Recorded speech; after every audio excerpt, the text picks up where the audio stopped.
Jai Radha Madhava Kunja Bihari.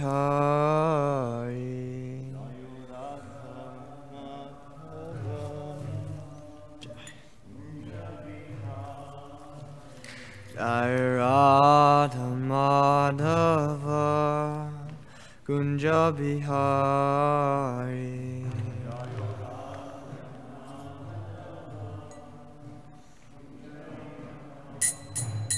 Jai Gopi Jana Vallabha Giridhari.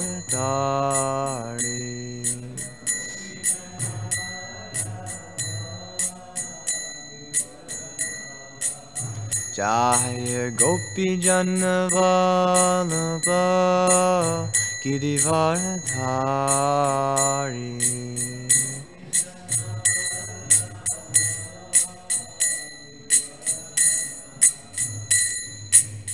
Yashoda Nandana Brajajana Ranjana.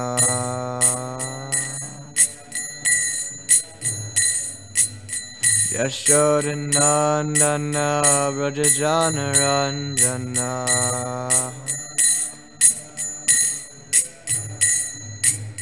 Yamuna Tira Vanachari.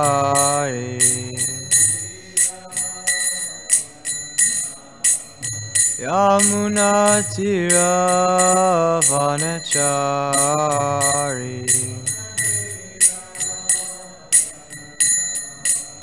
Jai Radha Madhava Kunja Bihari.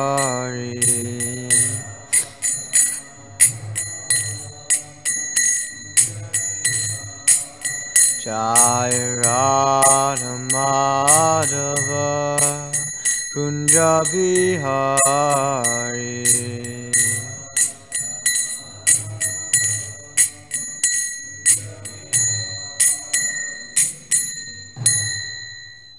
Srila Prabhupada ki jai. Gantaraj Srimad Bhagavatam ki jai. Tagore Premanande Hari Hari Bo.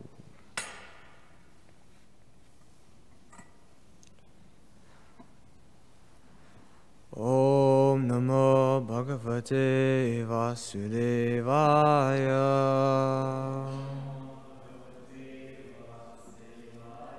Om Namo Bhagavate Vasudevaya.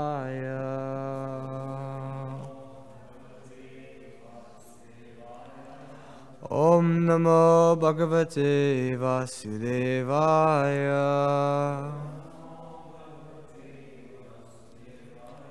Narayanam Namaskritya Naram Chaiva Narottamam Devim Saraswatim Vyasam Tato Jayam Udirayet Nashta Prayeshu Bhadreshu Nityam Bhagavata Sevaya Bhagavati Uttama Shloke Bhaktir Bhavati Naishtaki.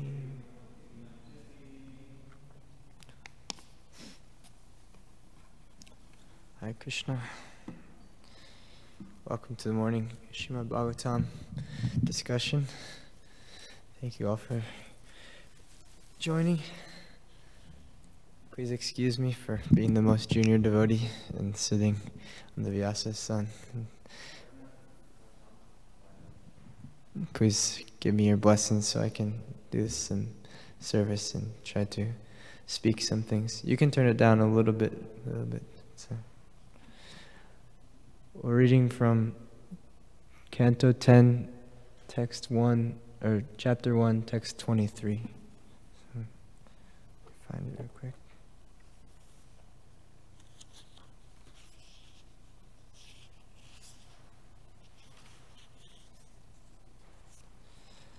So you can chant repeated.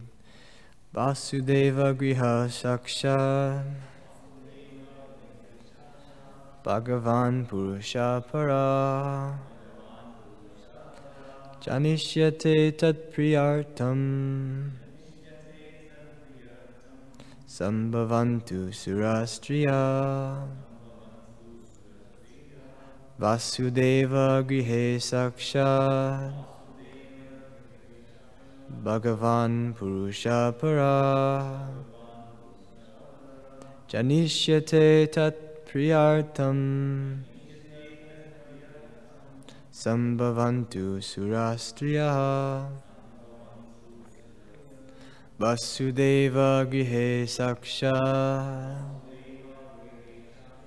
Bhagavan purusha para Janishyate tat priyartam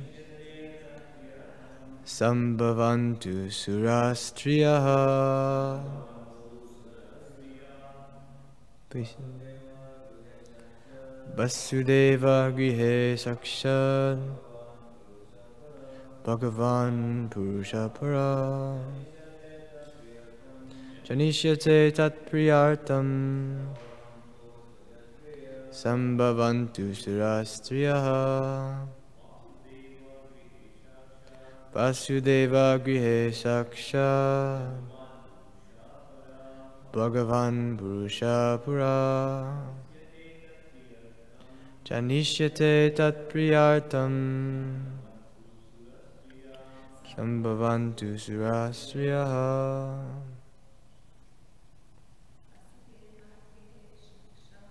Vasudeva grihe sakshat Bhagavan purusha para Janishyate tat priyartam Sambhavantu surastriya. Vasudeva grihe. In the house of Vasudeva, who would be the father of Krishna when the Lord appeared?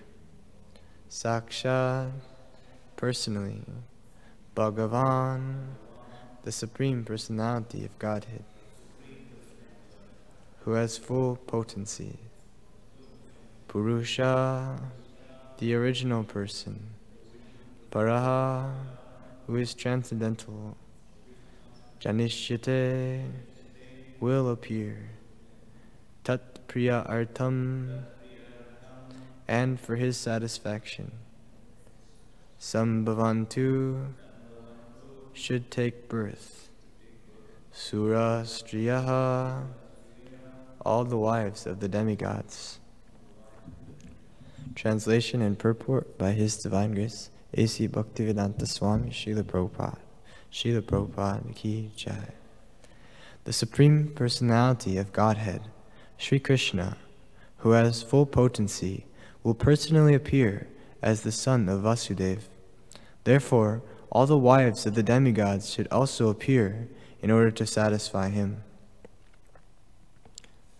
Purport. In Bhagavad Gita 4:9, the Lord says, Tyaktva deham punar janma neti mam eti. After giving up the material body, the devotee of the Lord returns home, back to Godhead. This means that the devotee is first transferred to the particular universe where the Lord is at that time staying to exhibit his pastimes. There are innumerable universes, and the Lord is appearing in one of these universes at every moment. Therefore, his pastimes are called Nitya Leela, eternal pastimes. The Lord's appearance as a child in the house of Devaki takes place continuously in one universe after another. Therefore, the devotee is first transferred to that particular universe where the pastimes of the Lord are current. As stated in Bhagavad Gita, even if a devotee does not complete the course of devotional service, he enjoys the happiness of the heavenly planets, where the most pious people dwell, and then takes birth in the house of a Suchi or Srimad, a pious Brahmana or a wealthy Vaishya, Suchinam Srimatam Gehe Yoga Brashto Vijayate. Thus, a pure devotee, even if unable to execute devotional service completely, is transferred to the upper planetary system where pious people reside. From there, if his devotional service is complete, such a devotee is transferred to the place where the Lord's pastimes are going on. Herein it is said, Sambhavantu Sura Striyaha. Sura Stri, the women of the heavenly planets, were thus ordered to appear in the Yadu dynasty in Vrindavan to enrich the pastimes of Lord Krishna. These Sura Stri, when further trained to live with Krishna, would be transferred to the original Goloka Vrindavan. During Lord Krishna's pastimes within this world, the Sura Stri were to appear in different ways in different families to give pleasure to the Lord, just so that they would be fully trained before going to the eternal Goloka Vrindavan. With the association of Lord Krishna, either at Dvarkapuri, Mathurapuri, or Vrindavan, they would certainly return home back to Godhead. Among the Sura Stri, the women of the heavenly planets, there are many devotees, such as the mother of Upendra, of the Upendra incarnation of Krishna. It was such devoted women who were called for this connection. Namo Vishnu Padaya Krishna Prasthaya Bhutale Srimati Romapada Swaminiti Namine. Namo Vishnu Padaya Krishna Prasthaya Bhutale Srimate Bhaktivedanta Swami Iti Namine. Namaste Saraswati Deve Gauravani Prachayane Nirvishesha Shunyavadi Paschata Deshatarine Vanchakopaturubhascha Kripa Sinuveva Patitanam Pavanebhyo Vaishnavebhyo Namo Namaha. Jai Shri Krishna Chaitanya Prabhu Nityananda Shri Advaita Gadadhar Shivasadi Gaur Bhakta Vrinda.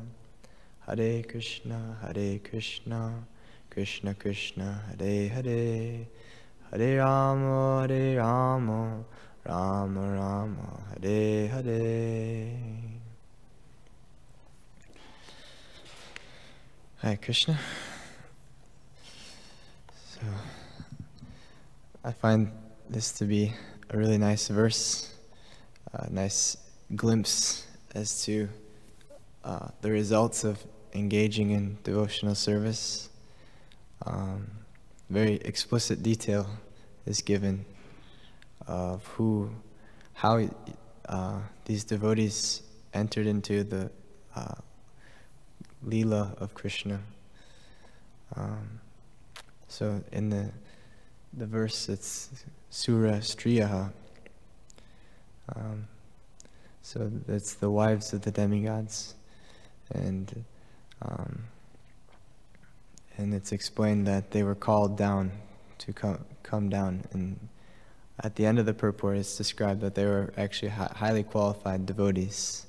So that's why they were ready to enter into the pastimes of the Lord on this planet, to receive further training, to go back to the spiritual world.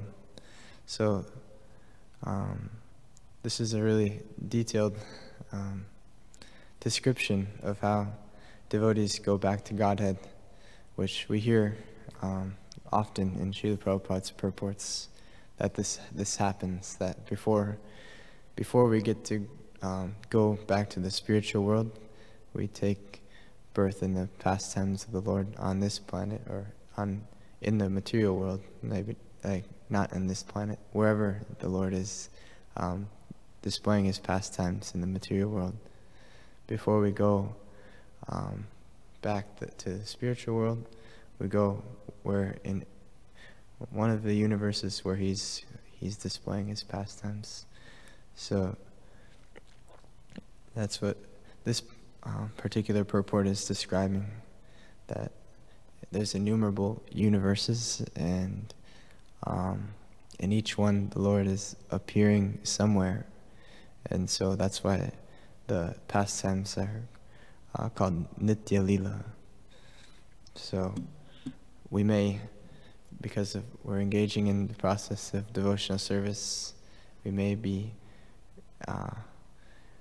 getting the opportunity to go to another universe, the next universe that Krishna appeared, wherever that may be. Another interesting point that Srila Prabhupada brings up is from the Bhagavad Gita of how devotees go up. If we don't complete our devotional service, we take birth in the heavenly planets. So I've heard that this is something we really don't want. That's what I've heard, that explanation. Like, we don't want to go to the heavenly planets because we might forget devotional service. We might get absorbed in the enjoyment there and the opulence, like the verse in the Bhagavad Gita, Bhogaishvarya Prashaktinam. So, Samadho na vidhyate. So if we get too absorbed in the opulences and the sense enjoyment of the heavenly planets, then we may not make further progress, too much progress. We may get distracted by the heavenly damsels of the spiritual world, or the big mangoes that are falling from the trees and entering into the rivers, and the golden ornaments of all the individuals on these heavenly planets. But this is describing like a different perspective on that. Prabhupada in the purport is describing that actually you can further your devotional service in the heavenly planets and further qualify yourselves. We can further qualify ourselves there and perfect ourselves there in the heavenly planets as well. So this is like another perspective on that, how there's no loss in the devotional service, and there's opportunity to advance there, and then from that point we can enter also into the Lord's pastimes, as going on here, these wives of the demigods. So Srila Prabhupada gives an example of one as the mother of the Upendra incarnation of Krishna, is one such woman of the heavenly planets, which he describes there are many devotees there. So, and it was such devoted women who were called for in this connection. So it wasn't just ordinary demigods, but they were highly devoted demigods, and they were fully qualified to take birth in the association of Krishna. So that's the main point that I find in this verse, and the importance, the detailed description of these residents of the heavenly planets who came down to engage in the pastimes and receive further training to be able to go back to the spiritual world. So, kind of on a practical level, another major point is this idea of training. Training is a big part of Krishna consciousness. We have to qualify ourselves. We have to improve our state of consciousness. So that's all the activities of devotional service are of sadhana, the practice level of devotional service is to improve our state of consciousness and purify us of the anarthas, the unwanted things in our consciousness. Anarthas, like the lust, is the major anartha. This hankering for material desire, material enjoyment separate from Krishna. This is a major anartha, things that are not wanted for the soul. There's the verse in the Bhagavad Gita, Jehi samsparsa jaboka dukkha yonaya evate adyantavante konteya nateshu ramate buddha. So sense enjoyment is due to contact with our senses, with material objects, are the causes of suffering.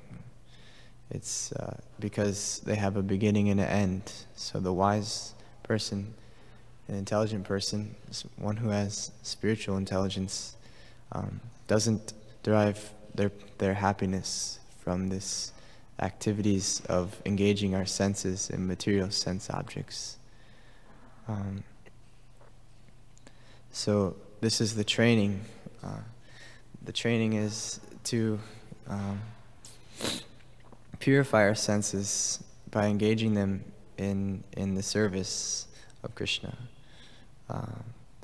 and purify our consciousness, the anarthas in our consciousness and our senses, by engaging everything that we have in the service of Krishna. This is the process of sadhana bhakti, as described by Rupa Goswami. Engaging our senses in the service of the master of the senses. And by purifying our consciousness, gradually we come to understand who Krishna really is. So this training is a really important part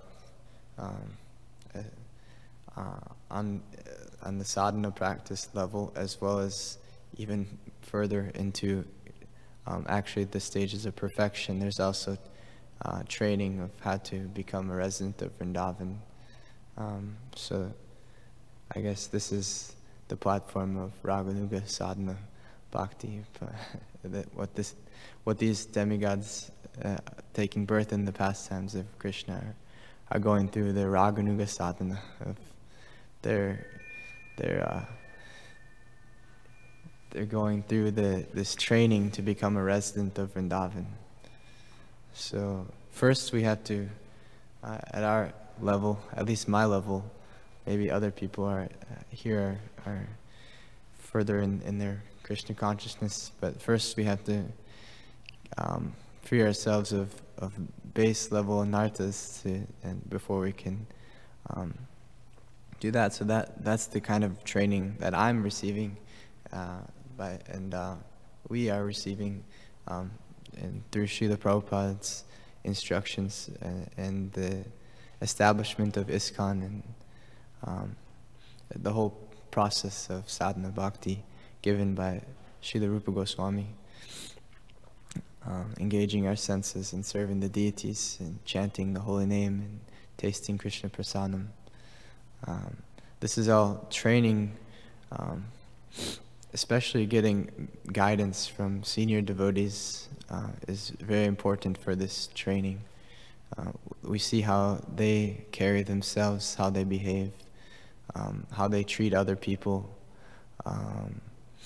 all these really strong qualities that they have because of long practice, extended practice of sadhana bhakti, Krishna consciousness. So by associating with them and taking guidance from them, then we develop this higher qualifications. It purifies our consciousness, and by following their instructions, following in their footsteps, continuing to practice, we qualify ourselves to enter further and further into closer association, higher association,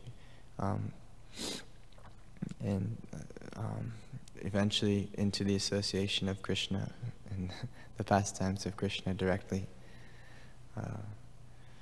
So it's one thing I'm very grateful for is the association of strong senior devotees and the mentors and guidance that I'm receiving is very nice. So I pray to be able to continue to take advantage of that association in furthering my training and furthering my advancement of consciousness.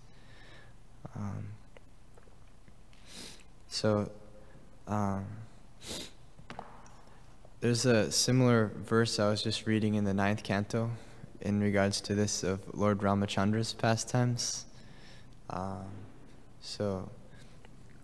Also it's described there that all these devotees took birth in Lord Ramachandra's pastimes also, and they received training there to enter into the spiritual world. It's a different rasa, I guess, the Lord Ramachandra. But the point was the same, that because Lord Ram was the king of Ayodhya, that all the residents were engaged perfectly in the Varnashram Dharma system, which, of course, because Lord Ramachandra was the head of that Varnashram culture, like directly present, that all the residents were directly engaged in pure devotional service and were getting trained to enter into Ayodhya and into the eternal pastimes of Lord Ramachandra. So I can read something from that verse about this training. Specifically, I like this topic because it's about Varnashram Dharma, which I find to be extremely practical to understand for our situation in the material world. So this is from the Pastimes of Lord Ramachandra, 9th Canto, Chapter 10, Text 50. So I'll read the verse and purport because I find it relevant. So, being pleased by the full surrender and submission of Lord Bharata, Lord Ramachandra then accepted the throne of the state. He cared for the citizens exactly like a father, and the citizens, being fully engaged in their occupational duties of Varna and Ashram, accepted him as their father. And purport. People are very fond of the pattern of Rama Rajya, and even today politicians sometimes form a party called Rama Rajya, but unfortunately they have no obedience to Lord Ram. It is sometimes said that people want the kingdom of God without God. Such an aspiration, however, is never to be fulfilled. Good government can exist when the relationship between the citizens and the government is like that exemplified by Lord Ramachandra and his citizens. Lord Ramachandra ruled his kingdom exactly as a father takes care of his children, and the citizens, being obliged to the good government of Lord Ramachandra, accepted the Lord as their father. Thus, the relationship between the citizens and the government should be exactly like that between a father and son. When the sons in a family are well trained, they are obedient to the father and mother, and when the father is well qualified, he takes good care of the children, as indicated here by the words Svadharma Nirata Varnashram Gunan Vita. The people were good citizens because they accepted the institution of Varna and Ashrama, which arranges society in the Varna divisions of Brahmana, Kshatriya, Vaishya, and Sudra, and the Ashrama divisions of Brahmacharya, Grihastha, Vanaprastha, and Sannyasa. This is actual human civilization. People must be trained according to the different Varnashram occupational duties. As confirmed in Bhagavad Gita 4.13, Chatur Varnyam Maya Shrishtam Guna Karma Vibhagasha. The 4 Varnas must be established according to varying qualities and work. The first principle for good government is that it must institute this Varnashram system. The purpose of Varnashram is to enable people to become God-conscious. Varnashrama Charavata Purushena Parapuman Vishnu Aradyate. The entire Varnashram scheme is intended to enable people to become Vaishnavas. Vishnu Asya Devata. When people worship Lord Vishnu as the Supreme Lord, they become Vaishnavas. Thus, people should be trained to become Vaishnavas through the system of Varna and Ashrama, as they were during the reign of Lord Ramachandra, when everyone was fully trained to follow the Varnashram principles. Simply enforcing laws and ordinances cannot make the citizens obedient and lawful. That is impossible. Throughout the entire world, there are so many states, legislative assemblies, and parliaments, but still the citizens are rogues and thieves. Good citizenship, therefore, cannot be enforced. The citizens must be trained. As there are schools and colleges to train students to become chemical engineers, lawyers, or specialists in many other departments of knowledge, there must be schools and colleges to train students to become brahmanas, kshatriyas, vaishyas, sudras, brahmacharyas, grihastas, vanaprasthas, and sannyasis. This will provide the preliminary condition for good citizenship. Varnashrama gunan vita. Generally speaking, if the king or president is a rajarshi, the relationship between the citizens and the chief executive will be clear, and there will be no possibility of disruption in the state, because the number of thieves and rogues will decrease. In Kali Yuga, however, because the varnashram system is neglected, people are generally thieves and rogues. In the system of democracy, such thieves and rogues naturally collect money from other thieves and rogues, and thus there is chaos in every government, and no one is happy. But here the example of good government is to be found in the reign of Lord Ramachandra. If people follow this example, there will be good government all over the world. End of purport. In the next purport, Srila Prabhupada says, among the four yugas, Satya, Treta, Dvarpa, and Kali, Kali Yuga is the worst. But if the process of Varnashram Dharma is introduced, even in this age of Kali, the situation of Satya Yuga can be invoked. The Hare Krishna movement or Krishna consciousness movement is meant for this purpose. So, this is part of Srila Prabhupada's instruction to establish Varnashram Dharma in the world, to save the world from this situation of rogues and thieves of the government and the general people. The general people are their tendency is to be rogues and thieves, and the government is also rogues and thieves taking from the other rogues and thieves. That's what Srila Prabhupada says in the purport. And he says that simply by enforcing the laws and ordinances of not stealing or things like that is not working, right? It's not working. There's so much out of control, and simply by having a police or military force without the intelligence of the Brahminical class to provide the proper training, then it's impossible to have a good, well-functioning society, what to speak of God-conscious society. So Srila Prabhupada's instruction is to establish Varnashram Dharma based on chanting. Of course, the Yuga Dharma is in the center. In many places, Srila Prabhupada also said we can't fully establish Varnashram Dharma, but in many places he instructed us to do so as well. So we may not be able to fully establish it, but we still strive to do it as an instruction for the purpose of the upliftment of society. So what does it look like to establish Varnashram Dharma? It's described in this purport. It starts with training and education. So thorough training in Krishna consciousness is the beginning, training people to really become solid devotees, strong devotees, and with great character and influence and knowledge and compassion. Starts within our society, within ourselves. Training, we can take advantage of the knowledge that we've been given and the practices, and purifying our consciousness with the holy name and becoming advanced in Krishna consciousness and becoming leaders. That's the mission, that's the instruction of Lord Chaitanya, is everyone is meant to becoming like this, a leader, a spiritual teacher, a guru. It's our duty, everyone's, whether little or big, it's our duty, it's our service to, it's our debt to Srila Prabhupada. He's given us so much, so we have to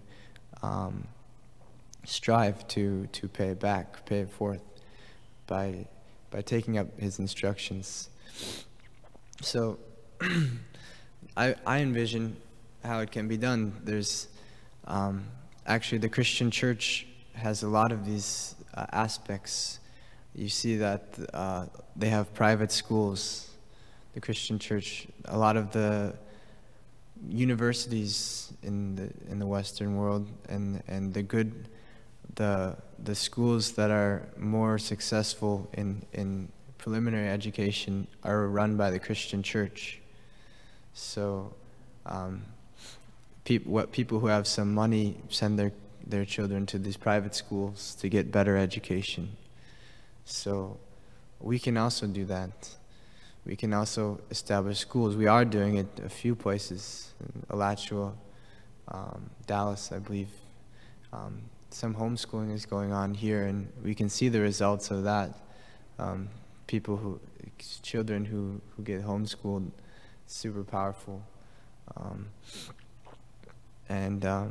So that's a big thing to focus on, is this education of children, and also on up to the level of Srila Prabhupada instructed us to establish Varnashram colleges too, and providing this employment in a Krishna conscious atmosphere is really nice. So finding ways to engage people in occupations, that's Varnashram. Varna means occupation. So establishing Varnas in a Krishna conscious way. Like I'm speaking, developing schools, educational facilities can provide occupations. Another major thing that our movement does is restaurants, cafes, things like that. So this provides vegetarian food. We spread the non-violence principle, and also the principle of distributing prasadam, and we also engage people in occupation, a Krishna conscious occupation, so they can make a living. We can do many restaurants like this, and what in Chowpatty, in Mumbai they've started a hospital, so Bhaktivedanta Hospital. So these are ways of implementing Varnashram Dharma. These are ways to give support for our society of devotees for lifelong practice of chanting Hare Krishna. Otherwise, we have this ideal perspective of our movement in 1967, 68, how everyone just lived in the temples. But Srila Prabhupada gave further instructions that to establish a whole culture based on the principles of Varnashram, and that provides the social structure for many people to come to Krishna consciousness gradually, to learn how to become a Vaishnava over their whole lives. Otherwise, we see people come to the temple and then they go away. They barely get engaged. They're not maybe ready to become a brahmachari. Few people are ready, and most people, after being a brahmachari for a short time, they go away too. So this social structure is Srila Prabhupada's 50% of his mission. So this has to be taken very seriously. How do we establish it? How do we follow this instruction? How do we follow this instruction but not lose the essence of chanting, also the importance of the other 50% of doing Sankirtan? If we get too much on the extreme of establishing Varnashram and we lose the Yuga Dharma of Kali Yuga, and we don't do Harinam Sankirtan, then it becomes mostly an extra over endeavor. But with the right consciousness, with Harinam in the center, and establishing these types of occupations and this type of education and training. This is Srila Prabhupada's complete mission, 100%. We do a lot of Harinam, a lot of book distribution, and we establish these principles of Varnashram. And it's interesting, we see that the biggest book distributors in America are the Jehovah's Witnesses. They're out every single day. They have almost every corner of every street. Are they grihastas, or do they have jobs too? They must have some jobs, but they're still finding time to do the Sankirtan for their particular faith. And Vaisheshika Prabhu's in ISKCON Silicon Valley is mostly grihasta devotees, but they are distributing a lot of books and doing a lot of Sankirtan while they still have full-time occupations. So this is how it can be done. It's not easy to be outside of a regular occupation. To transcend the varnas is not easy. To be a brahmachari for your whole life and not have an occupation it's very difficult, and only a few people can do it. But it's not, that's good if anyone can do that, but the facility can be given and for people, for those who aren't able to do that, to engage in a nice occupation and make great progress. In that way, a lot of people can get this training and become Vaishnavas through that. These principles of a lifelong practice of Krishna consciousness. It's not a sprint. It's who can move into the temple the fastest and give up all their duties and just chant as much as possible for a few days and then leave for a few years. So these are my thoughts on this, to connect that to this verse of training. I didn't speak much about Krishna because I don't have much realization, but I like talking about practical things, so I spoke mostly about this principles of Varnashram Dharma, because that's where my thoughts are at mostly. So if there's any thoughts or questions or comments of how we can implement Varnashram Dharma, we could have a discussion, or anything else too. Thanks for the class, Giridhari. It was a beautiful verse today, and reminded me the first Sunday that I came here on June 2010 when Nityananda was giving a class based on a similar topic in the different universes and different worlds, parallel that exist. The scientists are trying to elucidate that to a trivial comment. Steve Hawkins passed away today, and is one of the guys that is trying to establish that those today? Parallel universes. Just this morning, right now? Yeah. Really? Yeah. And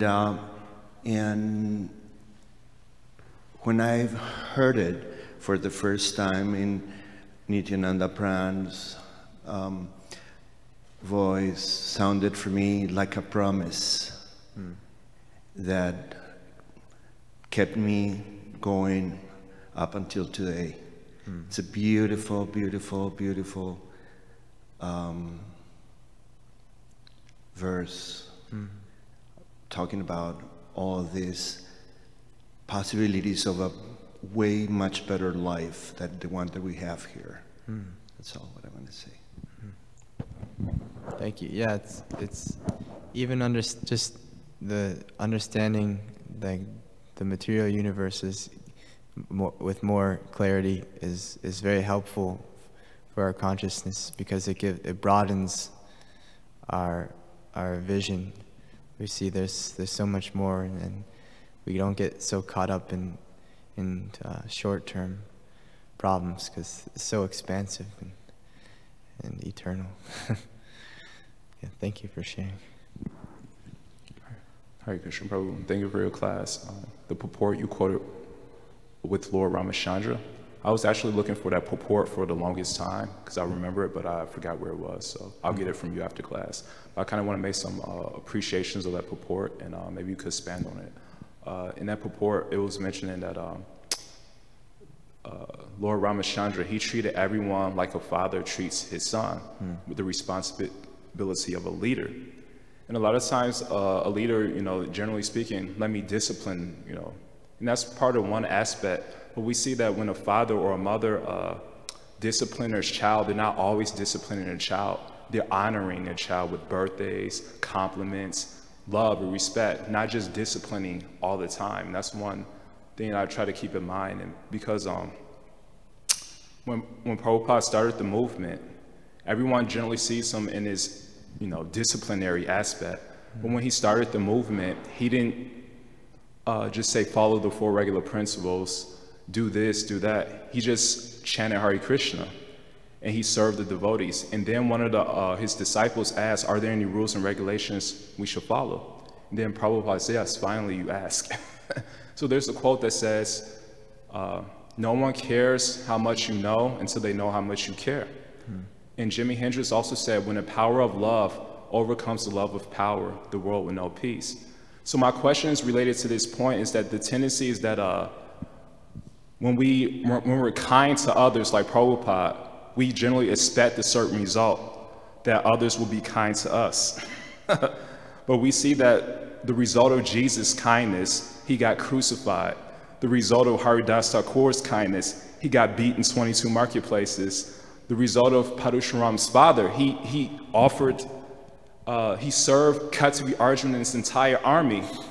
And then Katavi Arjuna stole Parashuram's father's, there's so many pastimes like this, where you're kind to others and they're not kind to you. So there's a quote that says, just because you respect others, that doesn't mean others will respect you. That's like expecting a lion not to eat you because you didn't eat him. And so how to maintain your integrity, your compassion, and your kindness when you expect a certain result? Because that's the tendency in the material world. Oh yes, you'll get a certain result if you're kind, you're compassionate, but that's not always the case. Yeah. And so how do you maintain? Because it's easily you lose your integrity and just, okay, look, I'm tired of turning the other cheek, so I'm gonna be just as demoniac as them.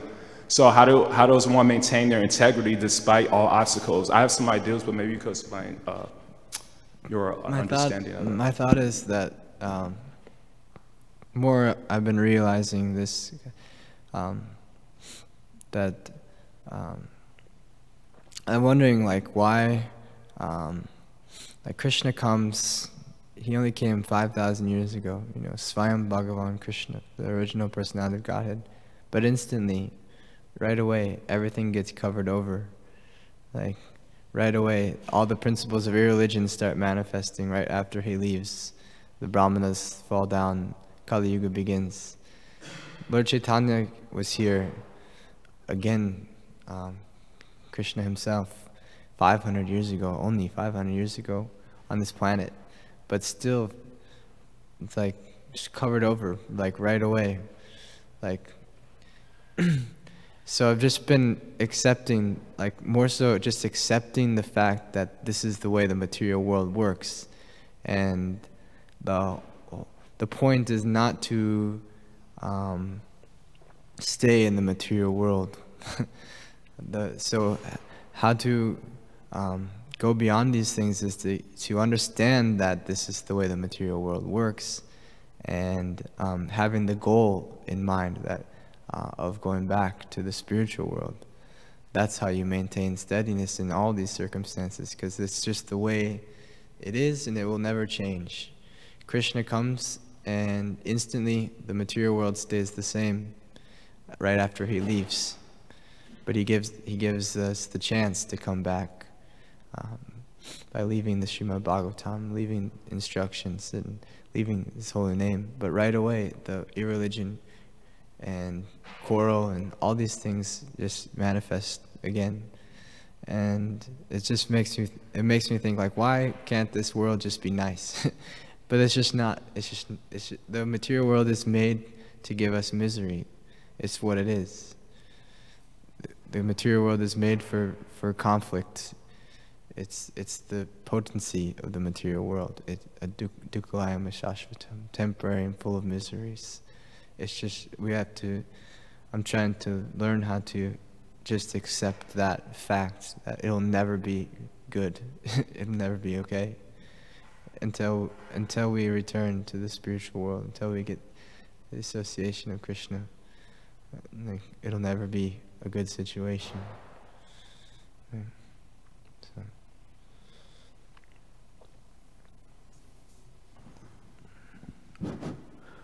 Thanks for the class, Prabhu. What does it mean to complete the execution of devotional service? You understand the question? Let me think about it for a second. Yes, right here at the bottom. Where is it at again? They completed their process of devotional service.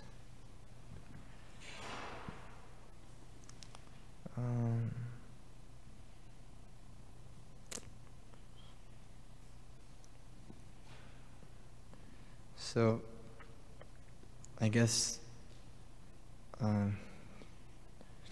completing it means to get to the stage of perfection.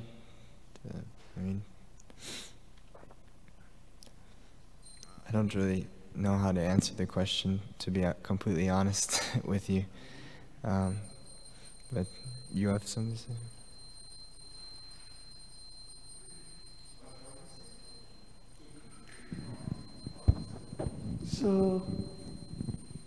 So your question is, what is complete devotional service?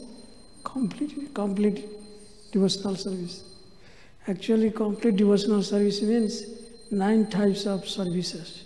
So starting with hearing, then chanting, Shravanam, Kirtanam, Padasevanam, Dasyam, Sakhyam, Atmanivedam. Then there are different stages. First is hearing. Devotional service starts from hearing. And whatever you have heard, tell others. Then after that you will come to a stage of silence. And so now you don't want to speak with nonsense, everything, all anartha will go away. And unwanted things. So like that, then dasyam, you will follow the servitude, how I will give service to others, like that. Then you will try to make friendship with Krishna, different stage. So like that, when from friendship, then you will come, oh, Krishna is my lover, I don't want to love anybody else. So like that, similar different stages. So that is why it is described 9 devotional services there, 9 types of. Okay? Starting with devotion. So if you can, but nectar of devotion states, if you stick up with one thing out of all 9 parts of devotional service, you will get perfection. For example, just keep hearing, like Parikiti Maharaj, he was keep on hearing. Then chanting, he became perfect. Similarly, chanting, when you will glorify about the holy name of Krishna, his pastimes, like Sutta Goswami, and Sukadeva Goswami, and they got perfection. Similarly, by servitude, Hanuman, he became perfection. So even if you stick with one devotional service, one part of devotional service, strongly, you will get perfection. It doesn't matter. You have to complete all the 9 processes. What? Yeah, my thought is that the completeness means that they become qualified to actually associate with Krishna. That's what this verse is describing in the purport. So through this process of practice, then you get to the stage where actually you're qualified to associate with Krishna, and that's the perfectional stage. So,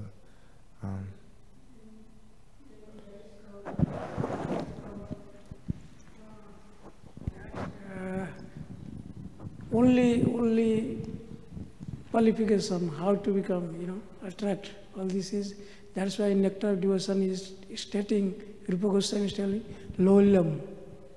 Loyalty means you have to eagerness, how to serve. That is the minute things we need.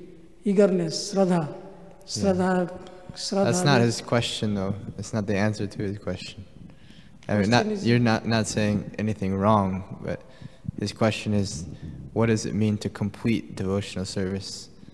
Like, because in this purport, it's describing the wives of the demigods who they completed their devotional service, so then they became qualified to take birth in the pastimes of Lord Krishna. So what does it mean to be completed, to complete the devotional service?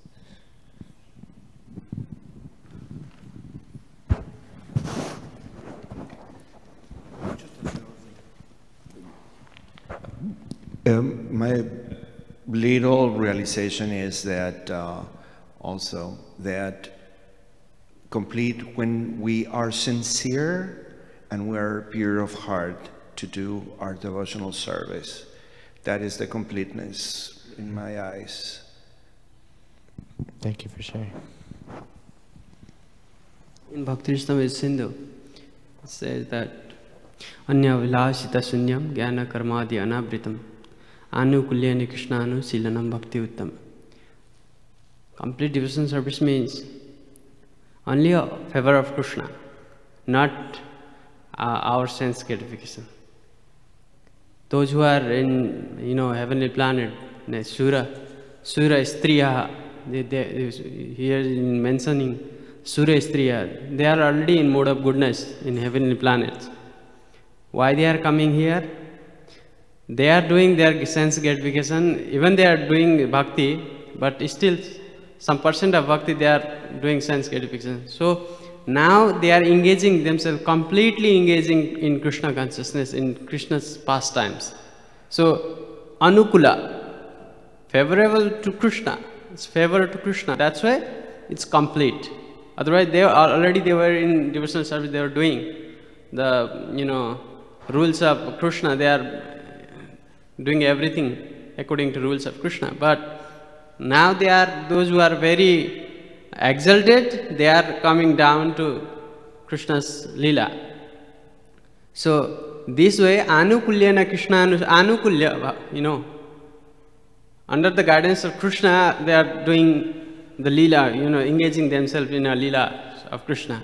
So it's Bhakti-rasamrita Sindhu says, anukulyana Krishna, shilanam bhakti uttama. Those complete and in a higher devotional service is according to Krishna.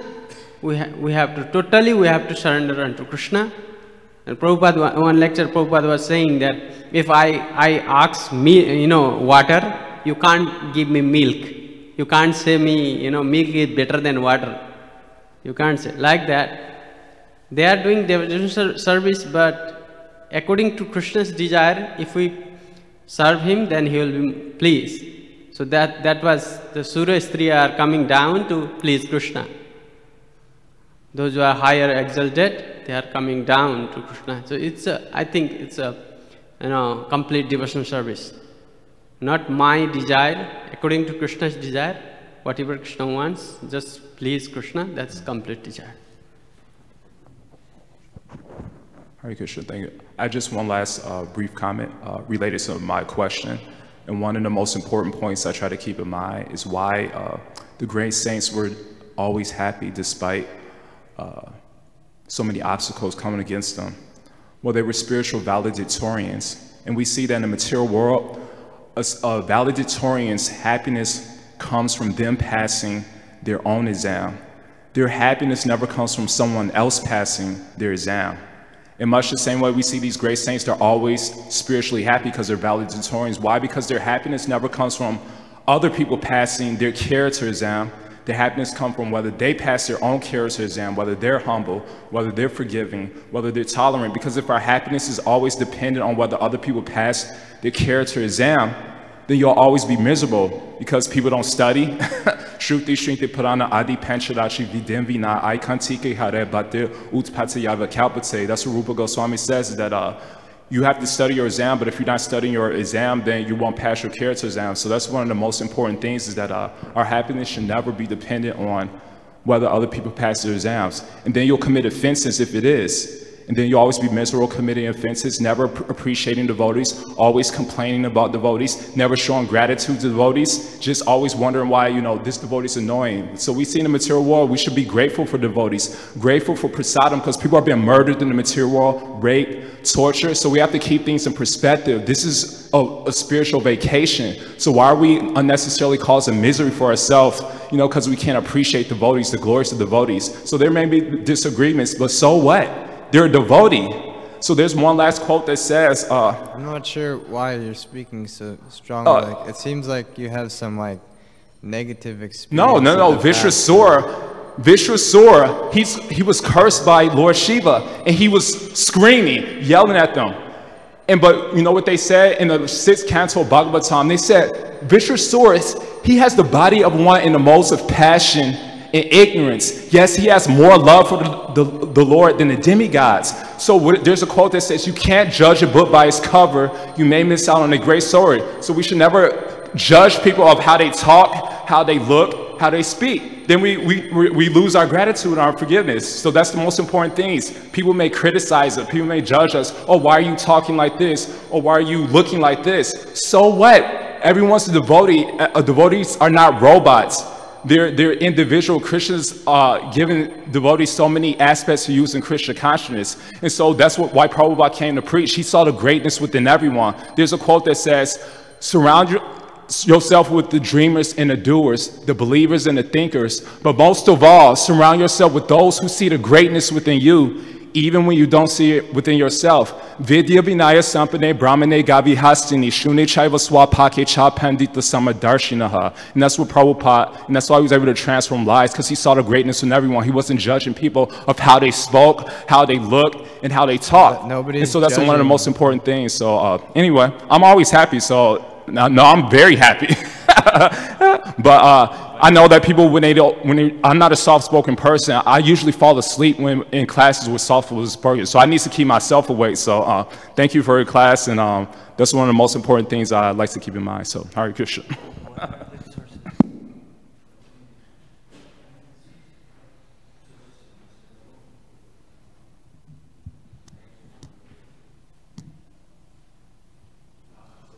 Hare Krishna.